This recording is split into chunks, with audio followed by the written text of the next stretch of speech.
Bonsai Bonsai, everyone, on this Sunday morning in Riverview.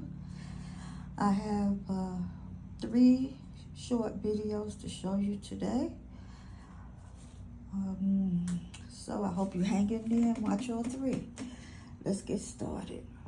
First is going to be the barbershop, I'm going to call it, because all of these plants and more need to be cut, which is what we're actually doing to a size that we want.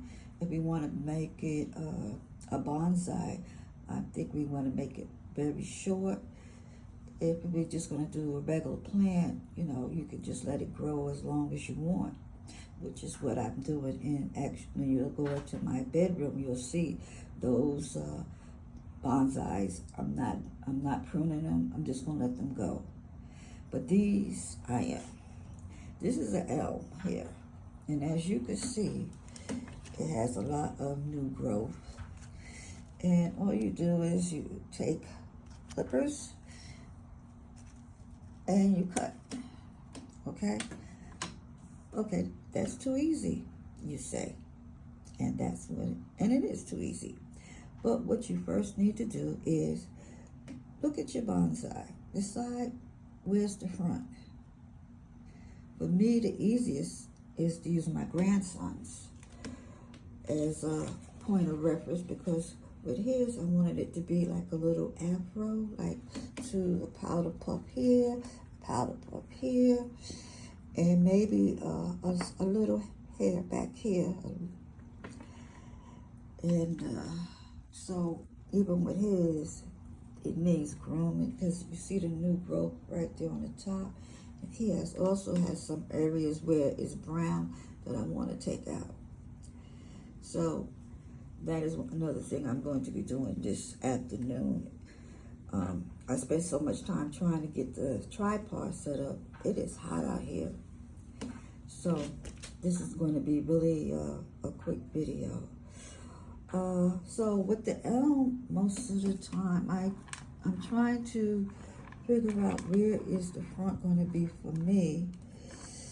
And as you can see, it has, I guess, leaves that were, with all the rain we had, some of these leaves turned brown and some just fell off themselves. But what I will be doing is clipping all of this away. The next time you see this, it's going to be nice and neat. Because right now, it's not. I'm trying, this right here, I'm thinking is an area root that is used to help support it. And as you know, with area roots, they come out and they give a plant or a bonsai support. Just like with the Swiss cheese, with its area roots, it has to give this part here support. And it's like, you see a leaf coming out here, so I'm thinking support is gonna come here. So that's what the elm is doing, is giving it some support, because it has to carry the weight of what's on top of it. And most of the, you could just, everybody has a different view of what it should look like. You do what you feel is how you want it to look, where you want your front to be, how you want to design it and style it, and make yourself happy. Don't worry about other people. So, now, this bonsai over here, actually I got this from a place called Bonsai Boy in New York, and it is a rose. It's a miniature rose, but it doesn't go inside. He is explicit to say it needs to be outside, and it also has a whole lot of new growth. So I brought it in, so today I can do it in the house where it's cooler, start cutting. Now this, when we had this storm a couple of days ago, after the cleanup, the landscapers came and they broke this. It is a jade. But as you can see, the main trunk was broken, so I had to take it off. So what I'm hoping is that somehow or another that some leaves will come out here. I did some wiring here with a little handle. Let me see if I can show you. It has a little handle here. This one, I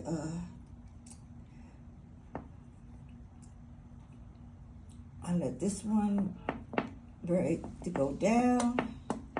Wire to go down. But as you can see, also there's some removal of some of the bark, as you can see here. So it's a learning to bonsai, and it's not just clip or cut. You know, you have to have a vision. You have to figure out what will and won't work. For me, I like to try different things. I have a whole lot of different things I would like to try as far as wiring, which I think is what I like most. The wiring, because you could style it in so many ways. And if you could do it before leaves come, that makes it so much easier. So that's why this Jabba here, here we go. As you can see, the leaves, I moved it from the sun because I thought it might be getting too much sun. So it looks like it's happy being back here with the other clippings. Now this, I will try to, I'm going to try and see what kind of style I can make from this. I'm going to wire it. That's plain and simple. I'm excited. I want to wire this to see what kind of design or something I could come up with. So all of these are clippings from the blue orchid, the plum, the cherry, some jades back here. This is what I did with the jade that was broken by the landscapers. I know I didn't ask them to pay. Here you go.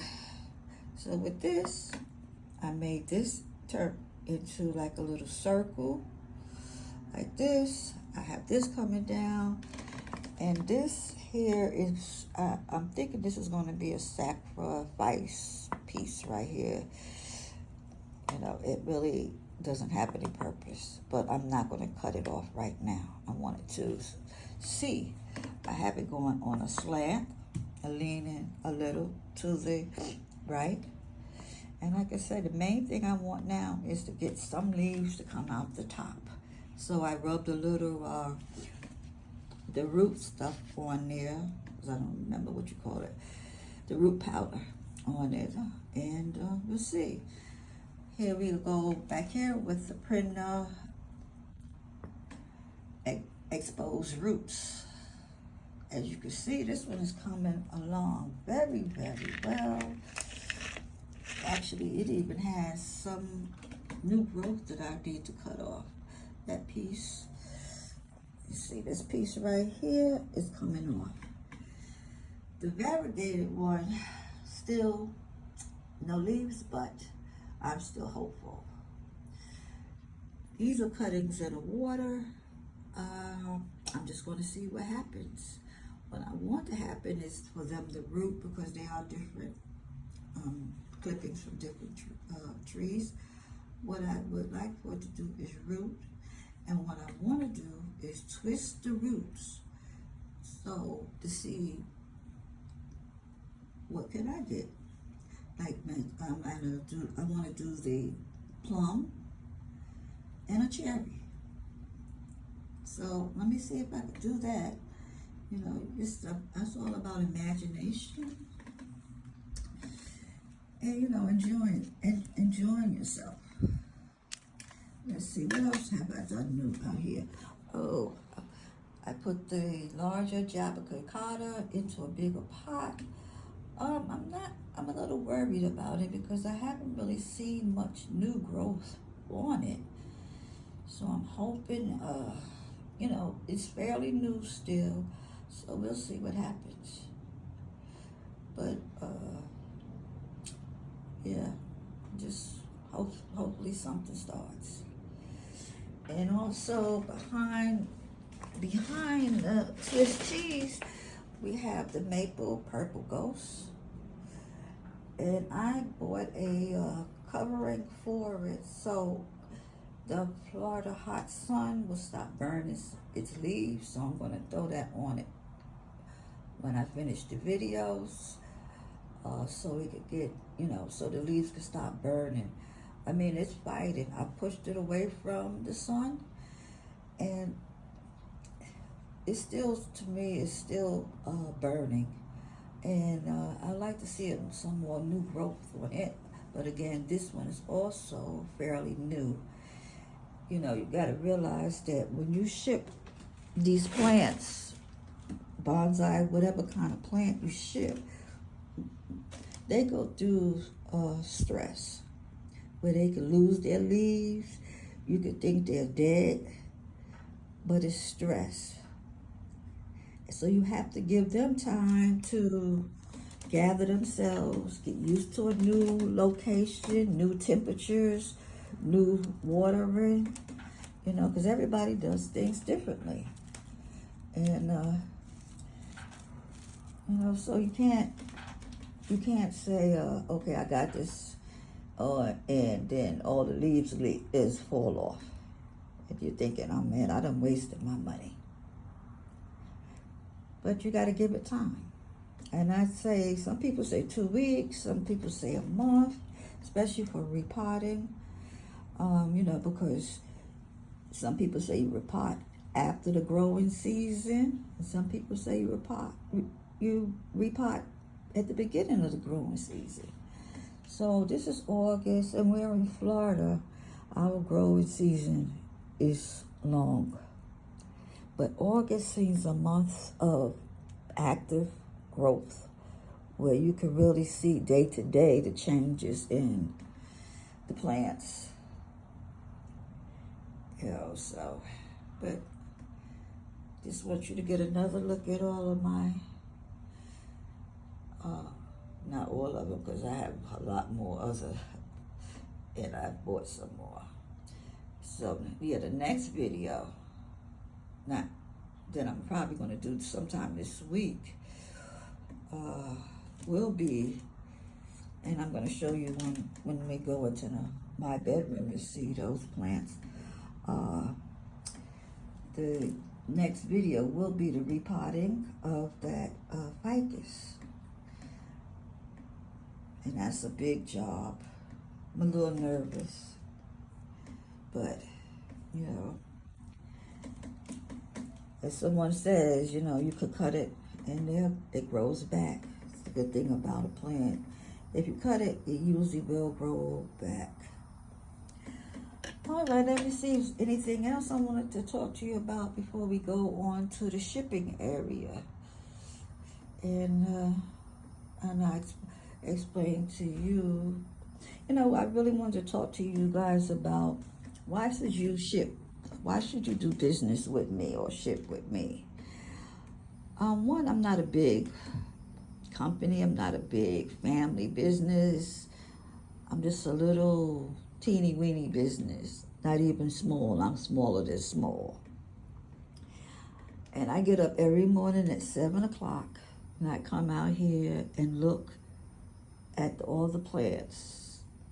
Sometimes before I even have coffee or anything, I look at the ones out here on the patio, the ones in the bedroom. I check them out, you know, quickly as I'm turning on their grow lights.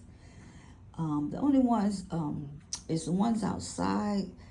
I go out there early, but when I don't go and look at them first thing in the morning like I do the ones out here and the ones in the bedroom. So, but I do go out there periodically all day long. I'm walking in and out to check them, see how they are, make sure the water, they have water. Are they getting too much sun? Not enough sun. You know, I care about these plants. Each and every one of them I look at differently. You know, I try to get 2 of each plant so that way they can have company. And they can hopefully grow much better by having 2 so they can pollinate each other and whatever plants do to get bigger. But yeah, so that is one reason, because I take care. I don't have any irrigation system. You know, all of my the waterings and everything I do, I fill up the jars and all the things I use for watering the night before. I like to give it 24 hours so the water here is so hard to get some of those chemicals out. So that is another reason, because I really do care. I don't have anybody to help me.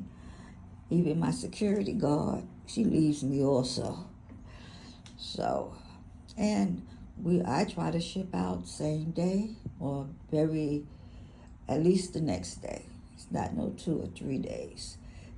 And we're going to look at the shipping area.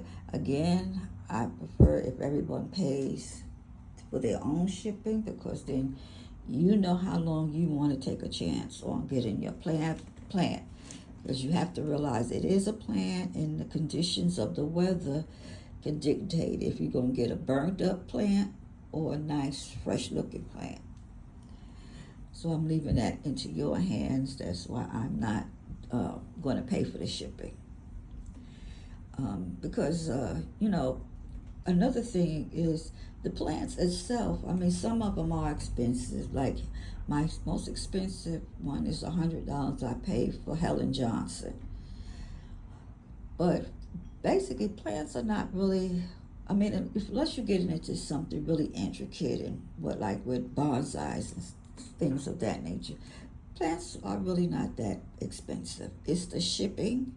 Of course, you want to give somebody a few dollars because of their hard work, something you're not going to have to do.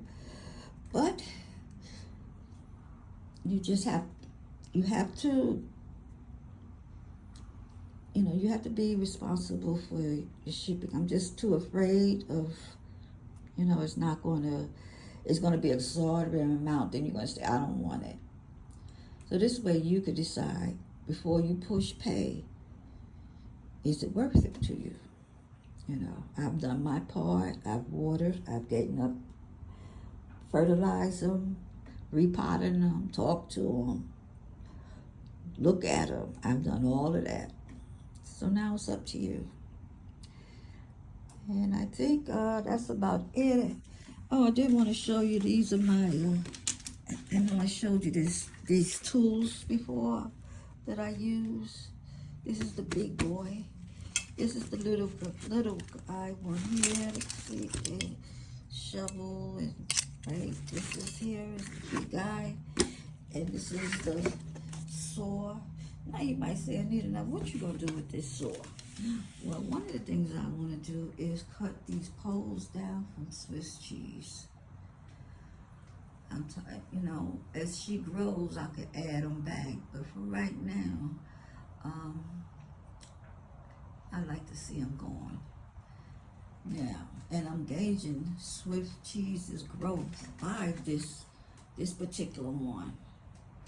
So when she gets to the top of this one, then I'll add these back. But for right now, I want these to go down to maybe this size right here, so that they could be uniformed in look and appearance. You're the only one that can decide how you want your bonsai plant trees to look, flowers, whatever, So, all right. I hope you follow me as we go to the shipping area next. And I shall see you in a few. Bonsai.